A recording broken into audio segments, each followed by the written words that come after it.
we have discussed the important point that is related to the AC distribution system. So we have seen the two cases. So that is the power factor of the load current can be given as with respect to receiving end voltage, and the second case is with respect to load voltage itself.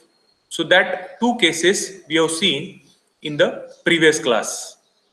Now you can easily understood that whenever there is a AC distribution system is we are going to consider, we are interested for the power factor obviously, and we are interested for the important term that is called as a impedance.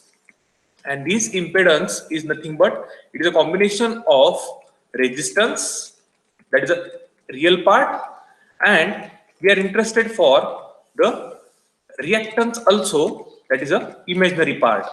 So that we are interested for the AC distribution system that we have seen in the last class.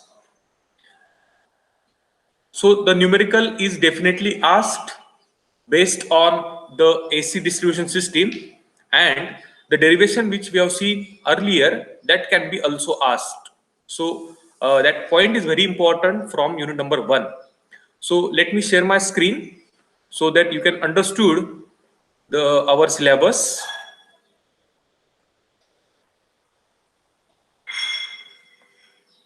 So in your Google Classroom, the syllabus is already posted. So this is the unit number 1 syllabus, and we have covered almost 90% part or the topics from this unit number 1. Today we are interested for this important part that is called as a economics of power transmission, at which economics we are interested to transfer the power via transmission line. That is our aim. So under this we have to cover the economic choice of conductor. So it means what? If we are choosing a low volume of conductor material required, then we can say that we are saving our rupees. So it should be provided that low volume of material conductor should provide or should transfer the required amount of voltage or required amount of power. So that is the law called as a Kelvin's law. So we have seen we are interested for the derivation and we are interested for the numerical also. So this is the last point of your unit number 1. This point we have already discussed: distribution feeder design consideration, radial and ring type, and we have seen also the energy losses in the feeders. So today we are interested for the economics of power transmission. But before the economics of power transmission, let me share or let me introduce one important concept that is called as a elements of the transmission line. So might be have seen the transmission tower. So this is the picture of the transmission tower, and you can easily see there are different components associated with the transmission line. So this is a typical transmission line. You can see this is a tower.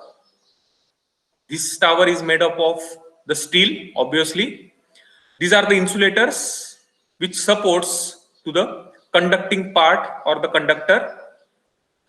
These are the conductors. Now these are the spacers. जर तुम्ही बघितलं असेल तुमच्या शेतामधून किंवा तुमच्या घराच्या जवळून किंवा सिटीच्या जवळून जर तुम्ही ट्रान्समिशन लाईन जर बघितली असेल, so you have seen these spacers. The name indicates itself.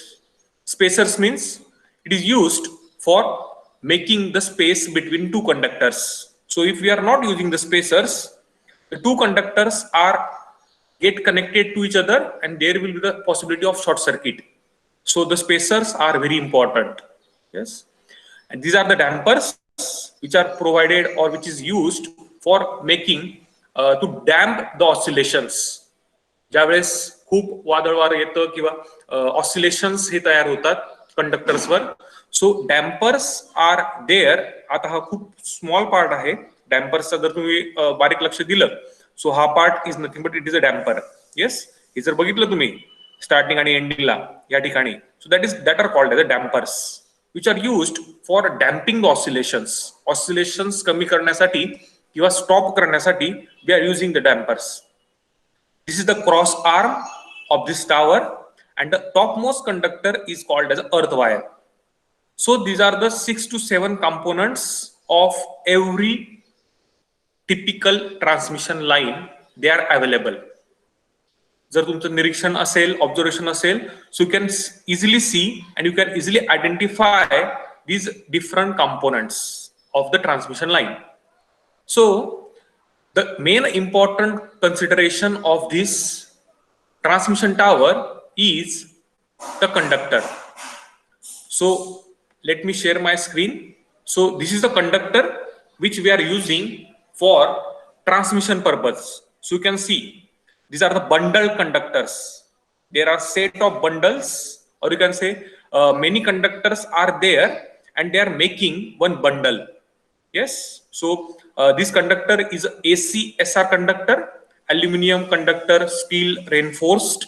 So that material we have studied in the material science subject. And the important advantage of this material is what? We can transmit the power without less amount of energy loss. So that is the optimum, or you can say with the best material for transmit the power. The name of the material is ACSR, capital aluminum conductor, steel reinforced. So we are using a steel inside and these are the aluminum conductors. Yes, so this steel is used for strengthening these conductors. स्टीलचा उपयोग हा त्या कंडक्टरला strength produce करण्यासाठी किंवा strength देण्यासाठी we are using the steel. So you can see this is the bundle conductor 1 and these are the small amount of bundles we are using for different purposes. Yes, so this is the picture of AC transmission, or you can say ACSR conductors. Yes, now we are interested for the important part that is called as a economic choice of the power transmission. So let me share my screen. Yes, so this is the economic power transmission which we are interested. So you can easily understood by this economic power transmission, we have to take care of the choice of conductor and we have to take care of the transmission line voltage. So by considering these 2 points, we can make sure that our power transmission is ideal, or we can save the amount of our rupees by choosing a economic choice of conductor and by choosing the economic choice of transmission voltage. So this is the important point for economic choice of power transmission.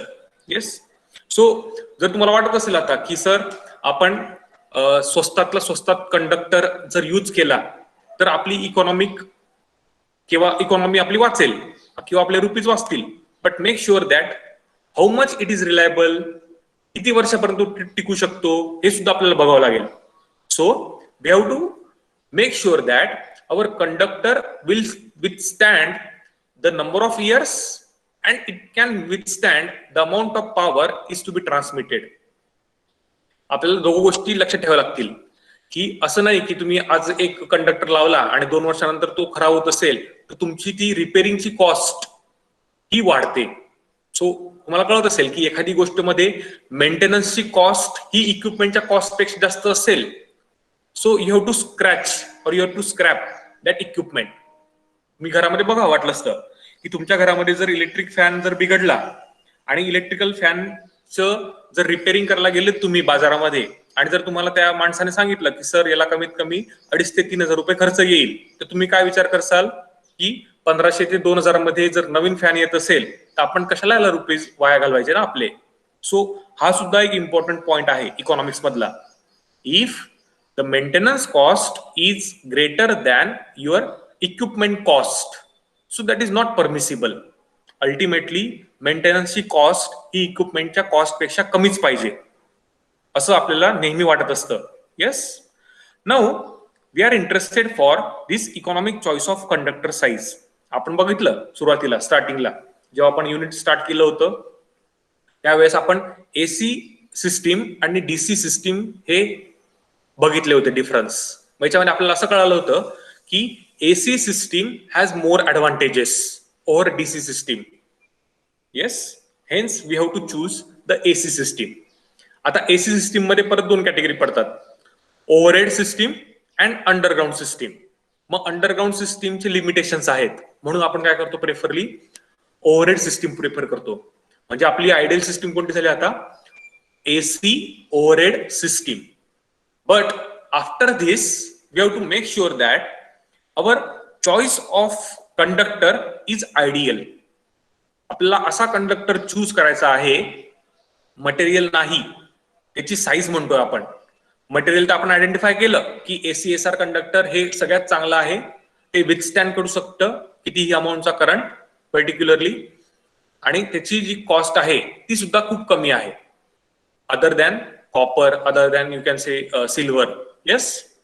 आता आपण size वर आलो आहोत की size जर आपण optimum ठेवली तर आपलं व्होल्टेज सुद्धा जेवढं रिक्वायरमेंट असेल तेवढं जाऊ शकतं. So that is a choice of conductor size. आणि जर आपण असा विचार केला की economic choice of transmission voltage, व्होल्टेजला सुद्धा एक लिमिट लावली आपण की त्या व्होल्टेजच्या एवढी जर अमाऊंट जर ट्रान्समिट होत असेल त्या कंडक्टर साईज मधून, so there is a best possibility of economic choice of power transmission.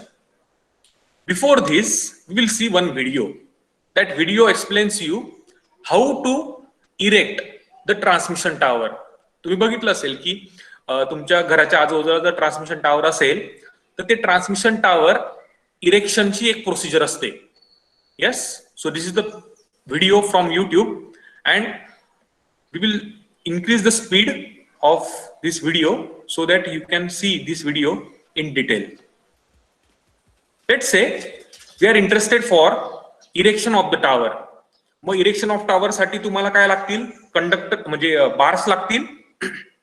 असं नसतं की डायरेक्टली कंडक्टर किंवा डायरेक्टली टावर हे इन्स्टॉल करतात कंपनीमध्ये किंवा बनवतात आणि डायरेक्टली ते घेऊन जाऊन क्रेनने तिथे इन्स्टॉल करतात. तसं नसतं. Each and every component, each and every cage ही ट्रान्समिशन टावरची ही साईटवर ही इन्स्टॉल केली जाते किंवा बनवली जाते. So will see this video.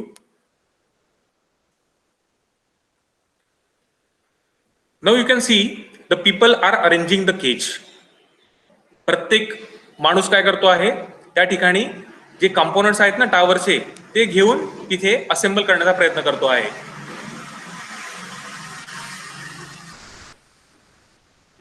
So each and every single component is arranged. तुम्ही हे नटबोल्ट्स बघू शकतात प्रत्येक ठिकाणी. हे नटबोल्ट्स, हे नटबोल्ट्सचा अर्थ काय, हा प्रत्येक पार्ट हा डिसमेंटल होऊ शकतो.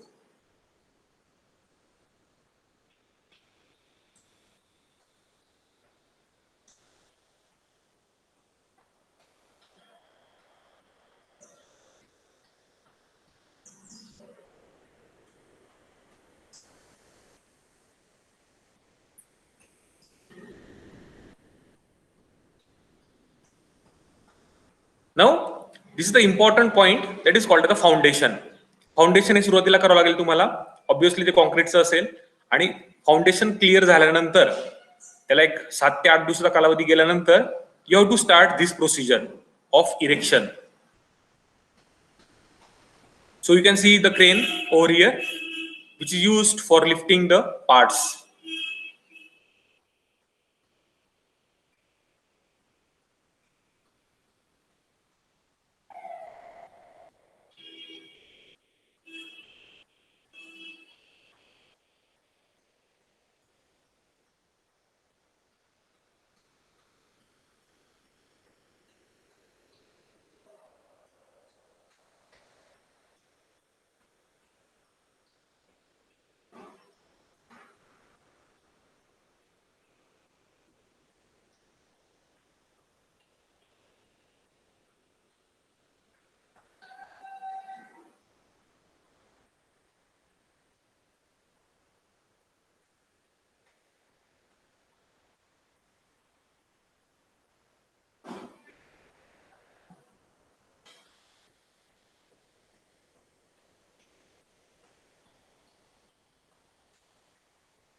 Now this is the cross arm.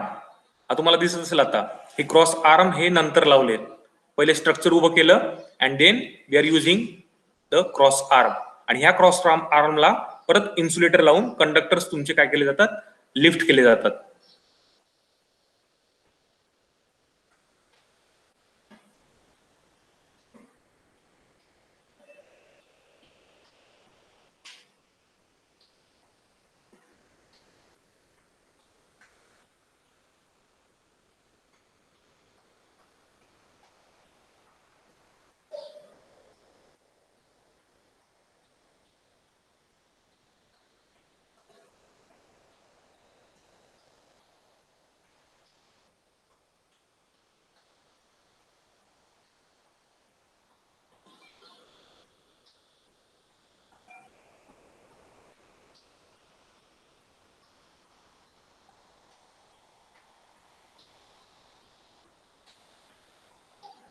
So now you can see that the transmission line can be erected with the help of this crane.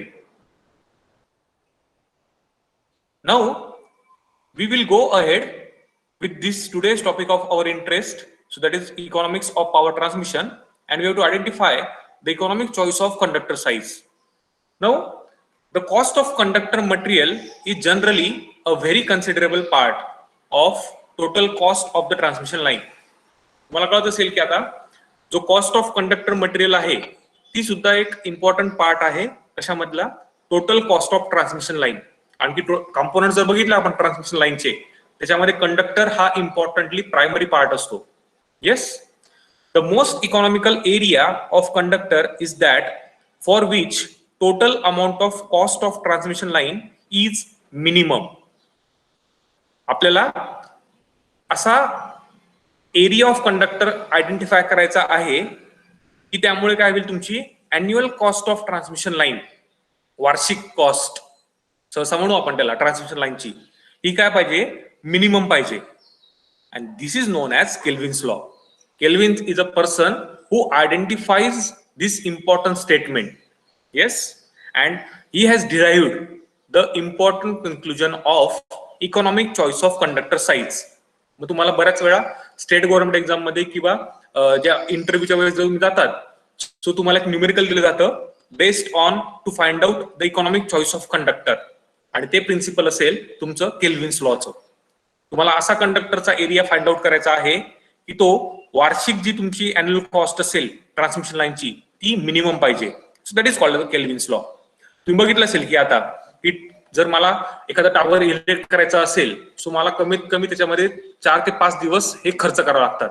मग 4 ते 5 दिवसची जो रेट असेल त्या लेबरचा, ते क्रेनची कॉस्ट असेल, ते मटेरियल ठेवण्यासाठी मला जागा लागेल, सिक्युरिटी लागेल. येस, सो एवढी कॉस्ट माझी आयडेंटिफाय झाल्यानंतर किंवा एवढी कॉस्ट मी इस्टिमेट केल्यानंतर मला एरिया ऑफ कंडक्टर हा सुद्धा काय पाहिजे, मला मिनिमम पाहिजे किंवा इकॉनॉमिकल पाहिजे. Yes, and this is called as the Kelvin's law. Now, total amount of cost of the transmission line हे दोन पार्ट वर असते. कोणकोणत्या दोन पार्ट वर? Annual charge on capital outlay. So we will discuss this point in detail. And annual cost of energy wasted. तुम्हाला माहिती असेल की सर कंडक्टर जर तुम्ही यूज केला तर एनर्जी ही वेस्ट होणारच आहे. Because conductor, you cannot say the conductor is ideal conductor. तिथे रेजिस्टन्स असेलच, आणि रेजिस्टन्स असल्यामुळे I²R हे लॉसेस किंवा एनर्जी वेस्ट ही होईलच. मग तुम्हाला ती पण फॅक्टर कन्सिडर करावं लागेल. No, what is the annual charge of capital outlay? Let's say for the overhead system it will annual interest and depreciation. आता डिप्रिशिएशन म्हणजे तुम्हाला कळत असेल की डिप्रिशिएशन म्हणजे किमतीमध्ये घसरणे. जर किंमत मध्ये जर घसारा होत असेल किंवा किंमत ही कमी होत असेल, that is called the depreciation. तुम्ही घरामध्ये एखादी वस्तू आणली, समजा सोनं आणलं घरामध्ये आज, तर आजच्या सोन्याची किंमत आणि उद्याच्या सोन्याची किंमत याच्यामध्ये डिफरन्स असेल. मग तो एक तर वाढीव असेल, इन्क्रीजचा डिफरन्स असेल किंवा डिक्रीजचा डिफरन्स असेल. Yes, now for overhead system it will annual interest and depreciation on capital cost of conductors, supports and insulators. आपण हे तिघ कंपोनंट बघितले. हे कंपोनंट्स आहेत transmission line components and cost of their erection. Yes. Now let's say cost of insulator is a constant. जे insulator मिळतात ना बाजारामध्ये त्यांची कॉस्ट काय असते, कॉन्स्टंट असते, ती कधीही चेंज होत नाही. येस, फारच एखाद्या 10 वर्षांनी किंवा 12 वर्षांनी तिच्यामध्ये रिव्हिजन होत राहते कॉस्ट मध्ये, because plastic is a fixed amount of you can say the cost, त्याची अमाऊंट काय आहे, फिक्स आहे बाजारामध्ये प्लास्टिकची. The conductor cost is directly proportional to cross section area of the conductor. जेवढा एरिया ऑफ क्रॉस सेक्शन जास्त तेवढं volume जास्त, आणि व्हॉल्यूम जास्त तेवढं तुमची कंडक्टरची कॉस्ट सुद्धा काय असेल, जास्त असेल. The cost of support and erection is partially constant and partially depend on area of cross section. जो सपोर्टची कॉस्ट असते ना किंवा इरेक्शनची कॉस्ट असते ती काय असते, थोडीफार कॉन्स्टंट असते, आणि ती कशावर डिपेंड असेल, तुमची एरिया ऑफ क्रॉस सेक्शनवर डिपेंड असेल. Yes. Now let's say annual charge, जर वार्षिक चार्ज जर मी काढला तो काय असतो, P1 plus P2 times A. आता P1 आणि P2 हे कॉन्स्टंट झाले असं कन्सिडर करा, आणि A हा इम्पॉर्टंट फॅक्टर झाला, त्याचं नाव आहे area of cross section of the conductor. म्हणजे तुम्हाला एक इक्वेशन मिळालं कशाचं, अॅन्युअल चार्जचं. कशामध्ये, annual charge on capital outlay. Yes. The second important part is annual cost of energy wasted.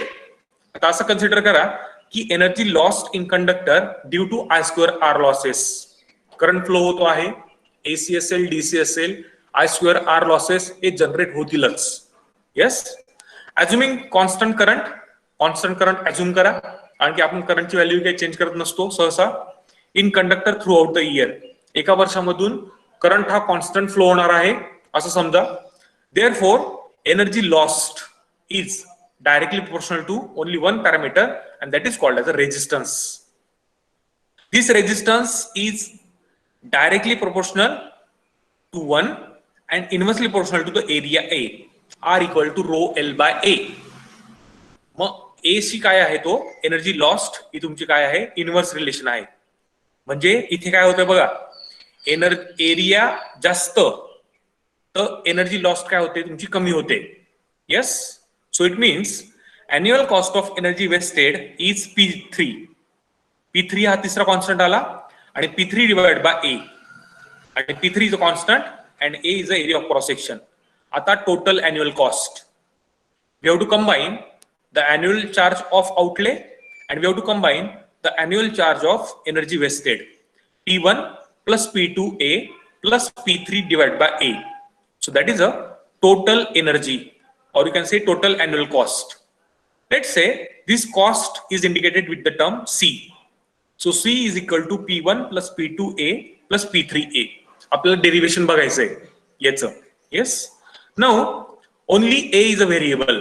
तुम्हाला कळत असेल की सगळे कॉन्स्टंट आहे राईट हँड साइडला, फक्त A काय आहे, व्हेरिएबल आहे, आणि A काय आहे, area of cross section of the conductor असेल.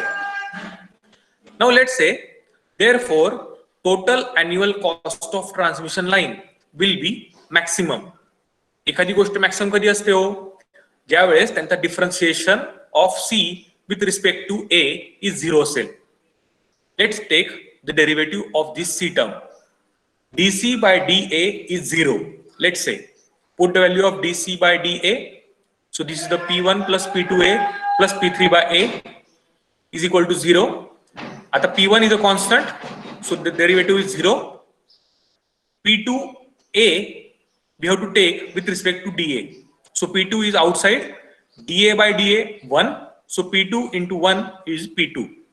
आता P3 divided by A, जर मला याचा डेरिव्हेटिव्ह काढायचा असेल तर आमच्या सरांनी एक आम्हाला टेक्निक सांगितली होती की P3A ला तुम्ही असं लिहून घ्यायचं, P3A raised to -1. येस. आणि जर तुम्हाला ह्या गोष्टीचा डेरिव्हेटिव्ह काढायचा असेल तर एक मराठीत म्हणतो मी की घात खाली लिहा -1, घात खाली लिहायचा आणि घातातून 1 वजा करायचा. So A -1 -2. आता जर मी याला लिहित असेल, so minus sign is a here, P3 is a common and divided by ह्या A ला जर मी खाली घेऊन गेलो, so it becomes A² is equal to 0. ही टेक्निक आहे, घात खाली लिहा आणि घातातून 1 वजा करा, असं डेरिव्हेटिव्ह काढण्यासाठी वापरतात. जर आपल्याला काहीतरी अपॉन डिवाइड बाय ए चा डेरिव्हेटिव्ह काढायचा असेल तर yes. So this is a quantity P2 is equal to P3 divide by A square. आता आपण तुम्हाला कळत असेल की याच्यामधून ए ला जर मी डिवाइड केलं, इथे एक ए ठेवला आणि इथे एक ए ठेवला, so it becomes P2A is equal to P3 divided by A. Now you can understood that variable part of annual charge is equal to annual cost of energy wasted. आपण जो व्हेरिएबल पार्ट बघितला होता P2A चा, P1 हा constant होता, P2A आपल्याला मिळाला आणि P3 डिवाइड बाय A हा कशाचा पार्ट आहे, annual cost of energy wasted. So हे काय झाले, एकमेकांशी इक्वल झाले. Now what is another statement of Kelvin's law. So हे बघून आपल्याला एक स्टेटमेंट लिहायचं आहे आता. Most economical area of conductor is that for which variable part of annual charge is equal to cost of energy losses per year. हे झालं एक अनदर स्टेटमेंट. मग तुम्हाला विचारतात बऱ्याच वेळा की following is a correct statement of Kelvin's law. मग वरचं स्टेटमेंट दिलं नसेल त्यांनी, हे स्टेटमेंट दिलं असेल, मग तुम्ही असं म्हणणार नाही की सरांनी आम्हाला शिकवलंच नाही. सरांनी शिकवलं आहे. So what is the statement, variable part of annual charge is equal to annual cost of energy wasted. आणि हे तुम्ही प्रूव्ह करू शकतात. What is the derivation, derivation is P2A is equal to P3 divided by A. I hope you understood the Kelvin's law statement along with its derivation. ही एक method झाली Kelvin's law ला derivation करण्याची. दुसरी एक method available आहे graphical illustration. तुम्हाला कळत असेल की सर ग्राफने सुद्धा तुम्ही एखादं डेरिवेशन करू शकतात. प्रूफ कसं करू शकतात बघा. Let's say on the x axis we have to consider area of cross section. On the y axis we have to consider the annual cost. आपण इक्वेशन वरतीच लिहिले होते. What is the equation, P1 plus P2A part 1 साठी. आणि part 1 काय होता बघा, annual charge of capital outlay. Yes, which is a constant linear line. Yes, what is P3 divided by A, annual charge of energy wasted. So that is you can say the decreasing amount of curve. Yes, आणि जर मी ह्या 1 आणि 2 चा intersection घेतला, म्हणजे समजा मी ह्या पॉइंटला आणि ह्या पॉइंटला जर मी काय केलं, ऍडिशन केली, तर मला काय मिळेल, हा पॉइंट मिळेल वरचा. येस, जर मी हा पॉइंट घेतला 1 चा 2 चा आणि हा पॉइंट घेतला, तर मला काय मिळेल, हा एरिया मिळेल.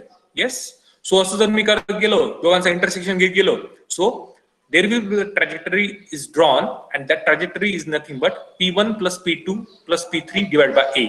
तिघांची addition. Yes, on the x-axis area of cross section, on the y-axis annual cost. By adding 1 and 2 we will get the 3. The lowest point on the curve represent the most economical area of the cross section. हा आपलं काय झालं, conclusion झालं. Yes, now there are limitations of Kelvin's law. What are the limitations?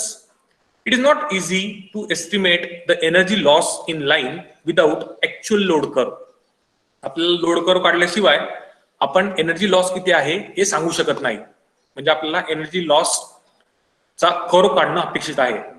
मग which is not available at the time of estimation. आपण जेव्हा calculation करतो किंवा एस्टिमेशन काढतो, त्यावेळेस तुमचा हा एनर्जी लॉसचा कर्व हा अवेलेबल नसतो. कोणता कर्व, कर्व नंबर 2 हा कर्व आपल्याकडे अवेलेबल नसतो. So you can not predict the curve number 3. Yes, so this is the limitation. This law does not take into account several physical factors like safe current density, mechanical strength and corona loss. हा जो law आहे तो काय करतो, ह्या फॅक्टर्सला consider करत नाही. एक सेफ करंट डेन्सिटी असते, एक मेकॅनिकल स्ट्रेंथ म्हणून फॅक्टर असतो आणि एक कोरोना लॉस म्हणून एक फॅक्टर असतो. तो पॅरामीटर्स हा केल्विन्स लॉ घेत नाही.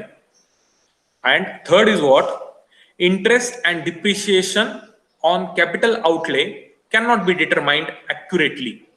आपण जे कॅपिटल आउटले म्हणजे कोणकोणते, मेकॅनिकल स्ट्रेंथ असेल, मेकॅनिकल सपोर्ट असेल, इन्सुलेटर्स असतील किंवा त्यांचं इरेक्शन असेल, हे आपण ऍक्युरेटली डिफाईन करू शकत नाही. No doubt they are somewhat constant, पण ते ऍक्युरेटली आपण त्या पर्टिक्युलर डेला हे अवेलेबल करू शकत नाही किंवा ऍक्युरेटली मेन्शन करू शकत नाही. का करू शकत नसाल? आपण बघा, विचार करा की मला जर एखाद्या ठिकाणी टावर जर इरेक्ट करायचं असेल तर मी काहीतरी एक 20-25 दिवस आधी कामाला लागेल. माझ्याकडे कॉस्ट ही त्या दिवसाची असेल, ज्या दिवशी मी कामाला लागलो त्या दिवसाची. पण जर समजा मेटल्समध्ये जर कॉस्ट ही कमी जास्त होत असेल दररोजच्या भावामध्ये, तर ती कॉस्ट ही कन्सिडर केली जात नाही 25व्या दिवशी किंवा 26व्या दिवशी. मग त्यामुळे काय होईल, माझं मटेरियल ज्या दिवशी येईल त्या दिवशीची कॉस्ट ही माझी पकडली जाईल. So we cannot determine it accurately. Yes, so these are the limitations of Kelvin's law. But no doubt, you can find out the optimal choice of conductor by adding curve number 1 and curve number 2. So this is the derivation and statement of Kelvin's law. I hope you understood this Kelvin's law because it is a very important law in the EIMT subject, electrical installation, maintenance and testing. So जर तुम्हाला कळालं असेल so chatbox मध्ये yes टाका. जर नाही कळालं असेल तर मी परत एकदा रिव्हिजन घेईन उद्या वगैरे, उद्याच्या लेक्चरला, आणि आपण पुढे जाऊ. न्यूमेरिकल आपल्याला घ्यायचं याच्यावरचं. Yes, so I hope you understood the Kelvin's law in detail. आणि केल्विन्स लॉ हा खूप इम्पॉर्टंट आहे, तो नेहमी विचारतात परीक्षेला. सो डेरिव्हेशन हे सिम्पल आहे. What is the derivation? P1 plus P2A plus P3 divide by A is equal to C.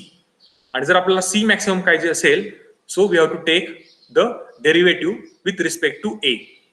Yes, in the next class we will discuss the numerical based on this to find out the economic choice of conductor. Yes, okay. So yes लोकांनी पाठवलेलं आहे. So I hope you understood.